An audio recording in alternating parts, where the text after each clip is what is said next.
Assalamualaikum students, this is me Fizanaz. Welcome to my YouTube channel Problem Analyzing with Fizanaz. अगर आप इस channel पे नए हैं तो प्लीज़ मेरे चैनल को सब्सक्राइब करें ताकि आपको मेरी हर आने वाली न्यू वीडियो का सबसे पहले नोटिफिकेशन मिले।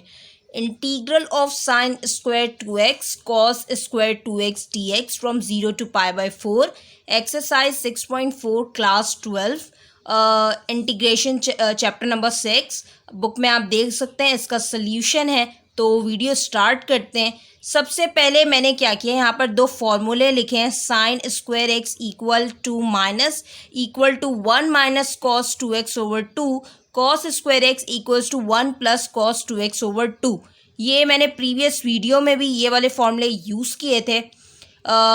तो मैं क्या करूँगी, इस साइन स्क्वायर एक्स की जगह मैंने लिख दिया 1 माइनस कॉस 2x। देखें यहाँ पर मैंने 2x लिखा है क्योंकि क्वेश्चन में 2x है, तो हम यहाँ पर 2x लिखेंगे। अगर ये 4x होता तो 4x लिखती, कुछ भी होता। अगर ये सिंपली x होता तो मैं यहाँ पर x लिखती, क्योंकि एंगल यहाँ पर 2x के बने तो मैं यहाँ पर 2x लिखूँगी ओवर 2। 1 प्लस कॉस 2 और एंगल यहाँ पर गिवन है 2x ओवर 2 dx। ठीक है, बाकी ऐसे ही रहा।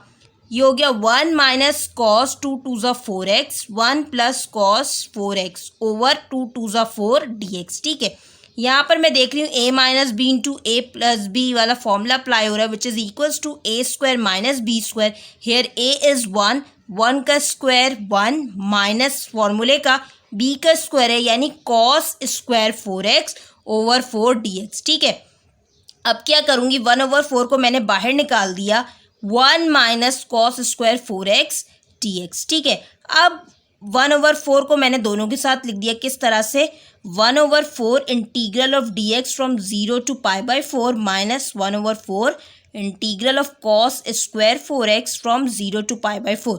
यहाँ पर मैं देख रही हूँ दोबारा से कॉस स्क्वायर 4x आ रहा है, तो मैं यहाँ पर अगेन कॉस स्क्वायर एक्स का फॉर्मूला अप्लाई करूँगी, which is equals to 1 plus cos 2।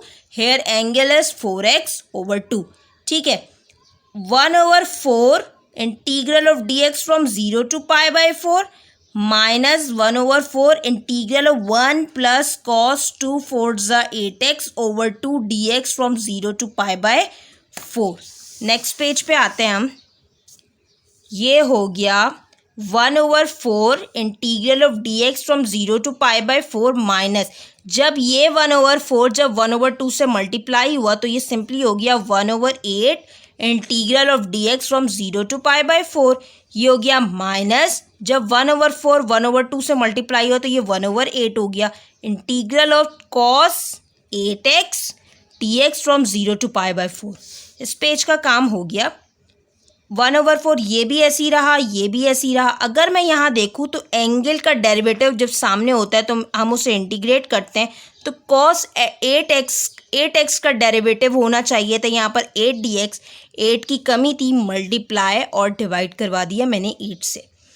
यहाँ पर देखूँ तो 1 ओवर 4 dx का इंटीग्रल होता है x, यहाँ पर भी dx का इंटीग्रल होता है x, कॉस का इंटीग्रल होता है साइन x। ठीक है, मैं क्या करूँगी, इसे इंटीग्रेट करूँगी। 1 ओवर 4x ये डेफिनेट इंटीग्रल है। हम यहाँ पर लिमिट्स कॉर्नर पे लिखेंगे ब्रैकेट के, स्क्वायर ब्रैकेट के, π/4 0 minus 1 over 8x π/4 0 minus 1 over 64 cos 8x का इंटीग्रल होता है साइन x।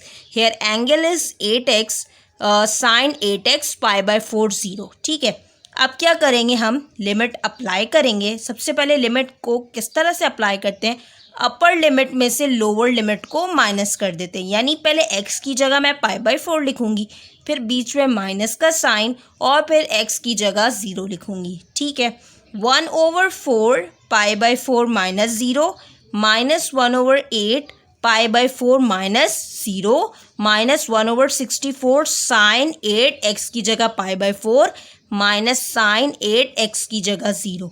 ये हो गया π/16। ठीक है, minus π/32 minus 1 over 64 sine 2π minus sine 0। ठीक है, साइन 2π यानी 2 into 180 is 360, sine 360 0, sine 0 is 0। ठीक है, कैलकुलेटर में देख सकते हैं आप। सही है, ये हो गया π/16 माइनस π/32 -1/64, ये दोनों टर्म ज़ीरो हो गई, तो ये मतलब सिंपली बच गया π/16 माइनस π/32। एलसीएम आएगा मेरे पास 32, तो ये बच गया यहाँ पर 2π minus pi, 2π minus pi is π/32। ये जो है फाइनल इंटीग्रल फाइंड किया हमने sin square 2x cos square 2x dx from 0 to π/4। Thank you so much for watching my channel. Please subscribe it for more videos. Allah Hafiz. Next video में इंशाल्लाह trigonometric substitution start करेंगे हम। तब तक के लिए अपना ख्याल रखिएगा। अल्लाह हाफिज़।